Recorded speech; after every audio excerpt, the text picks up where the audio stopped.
पूर्व की कक्षा में हमने बीजांक के बारे में प्रारंभिक जानकारी प्राप्त की थी कि किसी भी संख्या का बीजांक क्या होता है। अब आप सोच रहे होंगे कि हमने बीजांक निकालना तो सीख लिया, इसका उपयोग कहाँ हो सकता है। ध्यान देंगे, बीजांक का जब हम उपयोग करेंगे वो किसी भी समस्या के आंशिक हल के लिए ध्यान में आता है। यानी कि अगर हमारा कोई गुणा या कोई जोड़ या घटाव गलत है तो क्या हम उसे चेक कर सकते हैं या नहीं कर सकते। ध्यान रखना, ये पूरी तरह से ये नहीं कि बीजांक के द्वारा हम किसी भी गुणन को सही जांच कर लेंगे, वो गुणा सही है या नहीं, लेकिन उसकी गलती हम पकड़ सकते हैं। एक उदाहरण लेंगे हम लोग, जैसे कि हमारे सामने एक संख्या है 64 प्लस 59। ठीक है, अब 64 प्लस 59 का जो योग है देखेंगे ध्यान से, 9 और 4 13, हासिल 1, 5 और 6 11 और 1 12, 123 है। अब 64 और 59 का योग 123 है, ये सही है या नहीं, इसकी आंशिक जांच हम किस तरह से कर सकते हैं। देखिए 64 का हम बीजांक, अब तो आप बीजांक निकालना थोड़ा सा अच्छे से सीख गए होंगे। 6 और 4 का योग कितना होगा 10, और 10 में भी चूंकि 2 अंक हैं तो उसका 1 प्लस 0 करेंगे तो 64 का बीजांक हो जाएगा 1। इसी प्रकार 59 है, जो 59 का हम बीजांक निकालेंगे 5 और 9 14, 14 में 1 और 4 है तो 1 और 4 को जोड़ेंगे तो योग कितना हो गया 5, यानी कि बीजांक हो गया 5। और इसका दूसरा तरीका भी मैंने कल आपको बताया था कि इसमें से 9 को हटा दीजिए तो अपने आप बीजांक कितना आ गया 5। अब देखिए इन दोनों का जो बीजांकों का योग है वो आता है अपना 6। ठीक है, और ऐसे ही यहां पर भी बीजांकों का योग 1 2 3 और 3 6, यानी कि बीजांकों का योग कितना आ रहा है 6।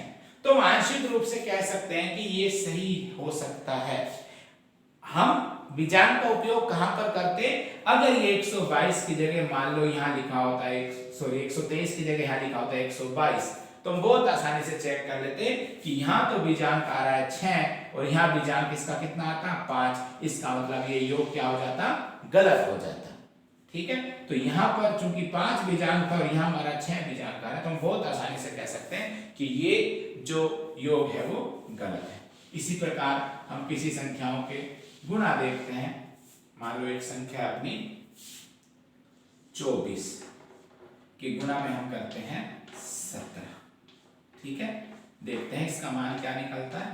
17 चौक 68, हासिल 6, 17 दूना 34 और 6 40, तो 17 गुणा 24 हुआ आपका 408। अब इसकी भी हम जांच कर सकते हैं। बाई चांस आपके किसी ऑप्शन में लिखा हुआ है, मान लो आपके ध्यान में रहे 409 है, तो क्या 409 सही हो सकता है या नहीं हो सकता। मान लो आपके सामने लिखा हुआ है ये 407 है, मान लो ऐसा लिखा हुआ है, तो ये सही है या गलत, हम इसकी जांच किस तरह से करेंगे। 24 का बीजांक 2 और 4 कितने हुए 6, ऐसे ही 17 का बीजांक 1 और 7 8, इन दोनों का गुणा होता है 6 8 48, और इसका बीजांक हो जाएगा 4 और 8 12, और 12 से फिर हम 1 और 2 करेंगे तो बीजांक हो जाएगा इसका 3। लेकिन इसका जब हम बीजांक देखते हैं 407 का, 4 और 7 कितना हुआ 11, और 11 से फिर इसका बीजांक आएगा जो कि 2 आएगा, यानी कि 24 गुणा 17 अगर 407 लिखा हुआ है तो हम बहुत आसानी से पकड़ सकते हैं कि ये गलत है। और अगर यहीं पर ही ये 408 लिखा होता तो हम ये तो कह सकते हैं कि गलत नहीं है। ठीक है, तो इसी तरह से हम बीजांकों का और भी बहुत बड़े स्तर की भी कोई संख्या है उसकी भी आसानी से जांच की जा सकती है। अर्थात दो संख्याओं का बीजांक का योग भी वही होता है जो उनकी मूल संख्याओं का योग का बीजांक होता है। तो ये बीजांक का अपना उपयोग है जो हम जोड़ में भी ले सकते हैं और गुणा में भी ले सकते हैं।